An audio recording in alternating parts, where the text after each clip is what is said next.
भारत को ऊर्जा सेक्टर, कच्चे तेल और फर्टिलाइजर्स की निर्बाध सप्लाई लगातार जारी रख रहा है, जिससे दोनों देशों का द्विपक्षीय व्यापार तेजी से $7 अरब को पार कर चुका है। लेकिन इस कूटनीतिक हलचल ने वॉशिंगटन के गलियारों में खलबली मचा दी है। अमेरिकी राष्ट्रपति ट्रंप का रुख रूस और उसके सहयोगियों पर लगातार सख्त रहा है। पश्चिमी देशों की तमाम बंदिशों, आर्थिक प्रतिबंधों और टैरिफ की चेतावनियों को दरकिनार करते हुए अगर पुतिन नई दिल्ली की सरजमी पर कदम रखते हैं तो इसे वाशिंगटन की कूटनीतिक नाकेबंदी पर सबसे बड़ा प्रहार माना जाएगा। ट्रंप प्रशासन के लिए इस बड़ी बौखलाहट की वजह यह कि भारत ने अमेरिकी दबाव के आगे झुके बिना रूस के साथ न सिर्फ अपने पुराने रणनीतिक और रक्षा संबंधों को मजबूत रखा है, बल्कि ब्रिक्स जैसे शक्तिशाली वैश्विक मंच के जरिए एक बहुध्रुवीय विश्व व्यवस्था को भी आकार दे रहा है। यह दौरा सिर्फ दो पुराने दोस्तों का मिलना भर नहीं होगा, बल्कि अमेरिका की दादागिरी को सीधा संदेश होगा कि वैश्विक अर्थव्यवस्था का नया केंद्र अब पूर्व की ओर खिसक रहा है। जब पुतिन भारत में कदम रखेंगे तो व्यापार, तकनीक, मुद्रा के नए विकल्पों पर बनने वाली सहमति, अमेरिकी डॉलर के एकाधिकार और पश्चिमी रणनीतियों को सीधी चुनौती देगी। अब पूरी दुनिया की नजरें नई दिल्ली में सजने वाले ब्रिक्स सम्मेलन पर टिकी हैं। क्या पुतिन की यह भारत यात्रा ट्रंप की बौखलाहट को एक नए चरम पर ले जाएगी? यह अपने आप में अब बहुत बड़ा सवाल है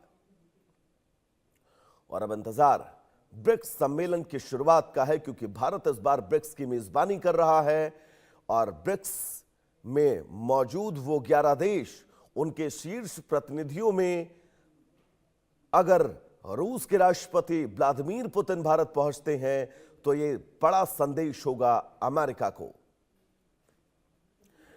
हमारे साथ लेफ्टिनेंट कर्नल जीएस सोढी साहब जुड़े हुए हैं, रक्षा विशेषज्ञ हैं। सोढी साहब, बहुत स्वागत है आपका इंडिया न्यूज पर। ब्रिक्स सम्मेलन, तारीखों का ऐलान हो चुका है। भारत इस बार इस ब्रिक्स की मेजबानी कर रहा है और अगर पुतिन पहुंचते हैं भारत तो सीधा संदेश सर ये अमेरिका को होगा और उम्मीद यही है कि पुतिन भारत आ रहे हैं। जय हिंद वैभव जी। जय हिंद सर। ये मेरा सौभाग्य है कि मैं आपके न्यूज चैनल में। ब्रिक्स एक बहुत इंपॉर्टेंट अंतर्राष्ट्रीय संगठन है, क्योंकि इसमें जो देश हैं, जो 11 सदस्य देश हैं, उनमें तकरीबन दुनिया की 55% जो अर्थव्यवस्था इकोनॉमी है वो उनके पास है। लेकिन इस वक्त ना चीन ने कंफर्म किया है कि शी जिनपिंग भारत आएंगे और ना ही रूस ने अब तक कंफर्म किया है कि राष्ट्रपति पुतिन भारत आएंगे। हमें याद होगा 2024 में जब भारत शंघाई कोऑपरेशन ऑर्गेनाइजेशन की प्रेसिडेंटशिप कर रहा था, तब ये दोनों नेता नहीं आए थे और फिर लास्ट मिनट पे हमें वो मीटिंग को वर्चुअल मीटिंग में करना पड़ा था। तो जब तक दोनों देशों से पुष्टि नहीं होती या आधिकारिक तौर पे प्रेस रिलीज नहीं निकलती है कि दोनों नेता आ रहे हैं, तब तक ये कहना मुश्किल है कि दोनों आएंगे या नहीं, क्योंकि अगर शी जिनपिंग नहीं आएंगे तो राष्ट्रपति पुतिन भी नहीं आएंगे। तो अगले कुछ दिन इंपॉर्टेंट है देखने के लिए कि कंफर्मेशन आती है या नहीं। लेकिन जो ब्रिक्स है, ब्रिक्स एक बहुत इंपॉर्टेंट संगठन है और डेफिनेटली अमेरिका को उससे चिढ़ तो है। जिस तरह से बार बार अमेरिका के राष्ट्रपति या अमेरिका के secretary of state Marco Rubio ने ब्रिक्स के बारे में कई तीखी टिप्पणियां की हैं, तो ये डेफिनेटली दिखाता कि अमेरिका को इससे खलबली तो मची हुई है। लेकिन साथ साथ अमेरिका के राष्ट्रपति ये भी कहते हैं कि भारत हमारे साथ है, वो ब्रिक्स के देशों के साथ नहीं है।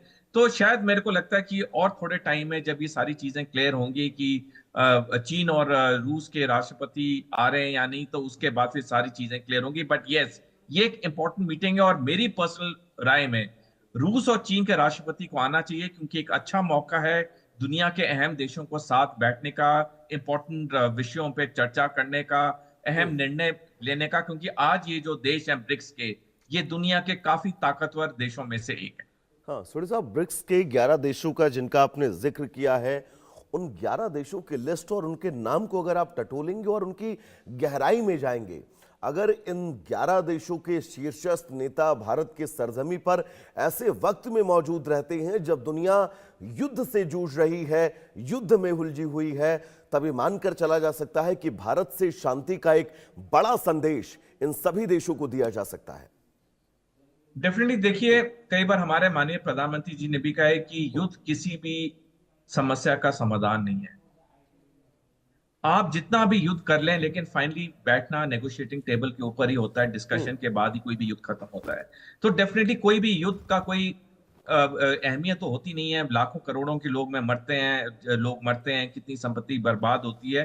तो एक ये अच्छा मौका है जब दुनिया के ये 11 अहम देश अगर भारत आए, भारत की जो मेजबानी है जो कि दुनिया में बहुत फेमस है, आके देखें कि भारत का कल्चर क्या है। और मोस्ट इंपॉर्टेंट ये है कि यहां पर आके ऐसे इंपॉर्टेंट निर्णय ले, क्योंकि आज ये 11 देश दुनिया के बहुत इंपॉर्टेंट देशों में से माने जाते हैं, और इन सारे 11 देशों की अपनी एक क्रेडिबल स्टैंडिंग है इंटरनेशनल फोरम्स में।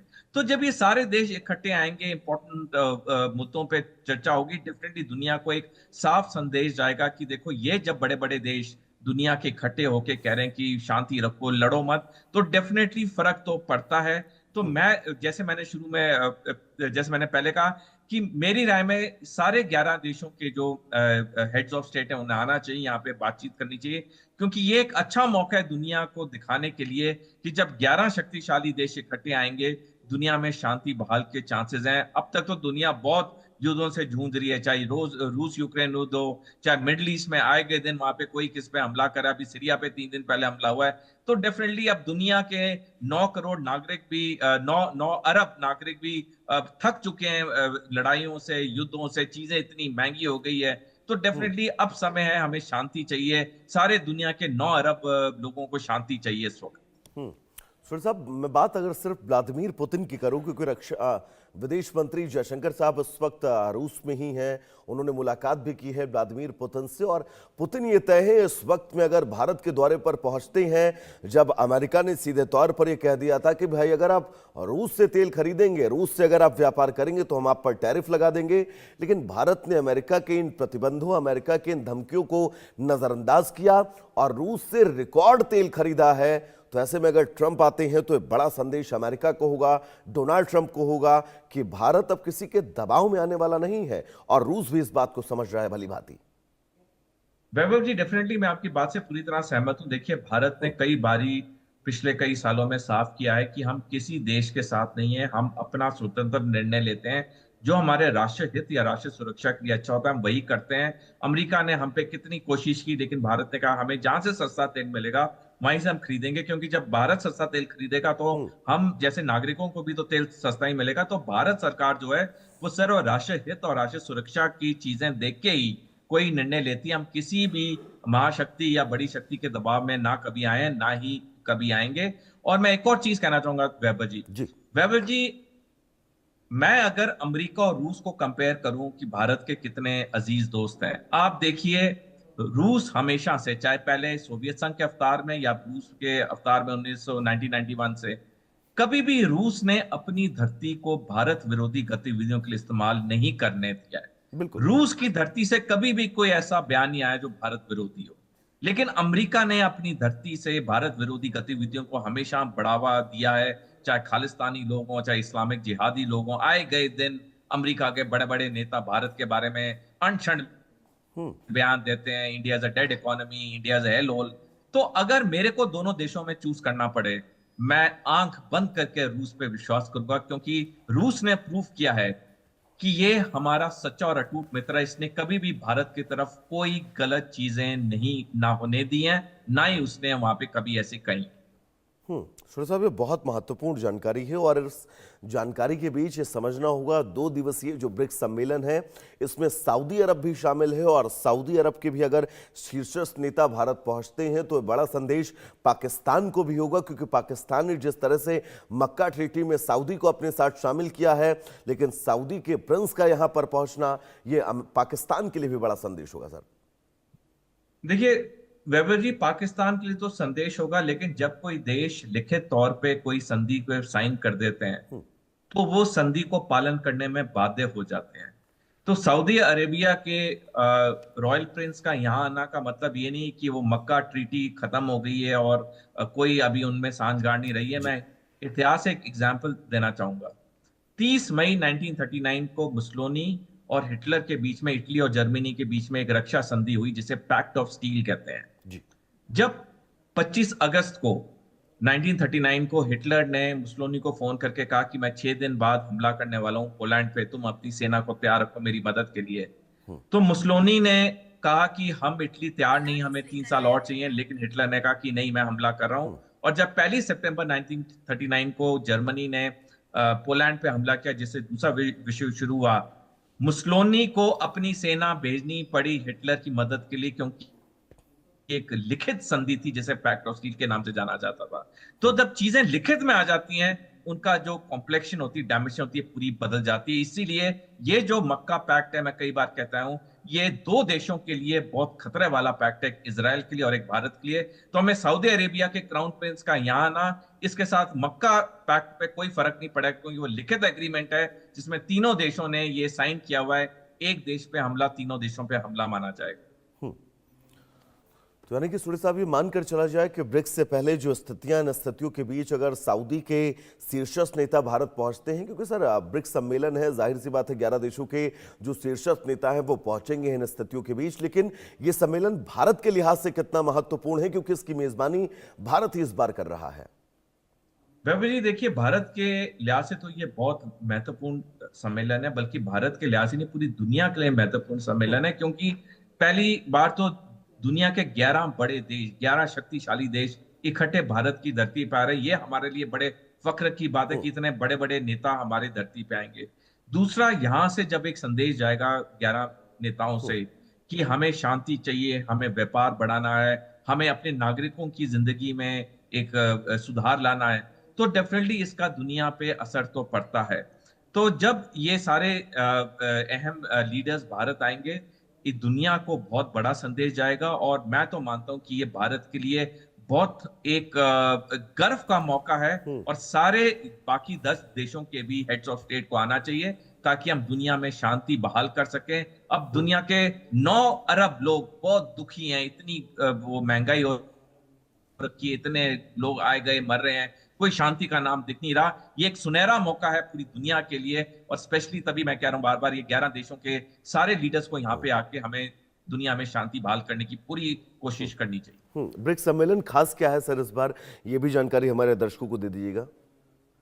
इस बार ब्रिक्स में खास देखिए, ब्रिक्स में जो इस बार खास है वो ये है कि जिस बैकग्राउंड में हो रहा है वो सबसे इसको महत्व या खासियत देता है। बैकग्राउंड ये है कि दुनिया में कितने जंगें चल रही हैं, चाहे रूस यूक्रेन हो, इजराइल हमास हो, इजराइल लेबनान हो, इजराइल सीरिया हो, अमेरिका ईरान हो, शांति कहीं पे भी नहीं आ रही है। हम सोचते हैं शायद ये इस वक्त का आखिरी जंग है, कुछ हफ्ते बाद दूसरी जंग शुरू हो जाती है। तो इस वक्त पूरी दुनिया की जो आंखें हैं वो इस ब्रिक्स समिट पे हैं, क्योंकि यहाँ पे दुनिया के बड़े बड़े नेता आएंगे, और खासियत इस समिट की तब जादी होगी जब सारे नेता आके मिल के दुनिया में शांति का बहाल करें, जो कि मेरे को पूरी उम्मीद है कि ये जो ब्रिक्स समिट होगा भारत में, ये गेम चेंजर होगा, ये दुनिया में शांति लाने की बहुत बड़ी ये एक सफलता होगी। क्योंकि आप याद करिए G20 का वो भव्य आयोजन जब भारत ने भारत मंडपम में किया, तो पूरी दुनिया ने इसकी बढ़ चढ़ कर तारीफ की।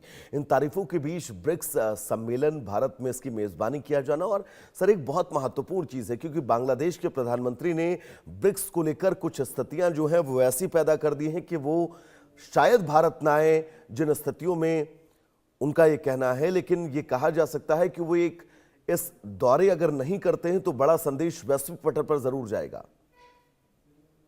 देखिए, डेफिनेटली अभी तक भी ये भी कंफर्म नहीं कि बांग्लादेश के प्रधानमंत्री आएंगे, लेकिन मैं तो ये फील करता हूं उन्हें आना चाहिए। देखिए, कुछ कुछ बातें होती हैं जो टाइम लगता है सॉल्व करने में, लेकिन अगर वो आएंगे तो भारत बांग्लादेश के बीच में रिश्तों की एक नई मोड़ आ सकती है।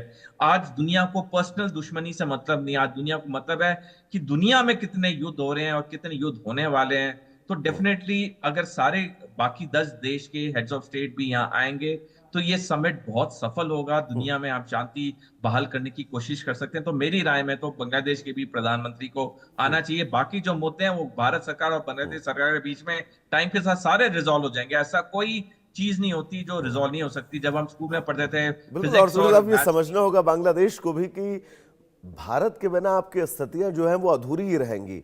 आप अपनी जिद छोड़िए, यहां पर आइए और भारत से अपने रिश्तों को और प्रगाढ़ करिए। फिलहाल सोडी साहब, आपका बहुत बहुत शुक्रिया हमारे साथ जुड़ने के लिए, इस तमाम जरूरी जानकारी को हमारे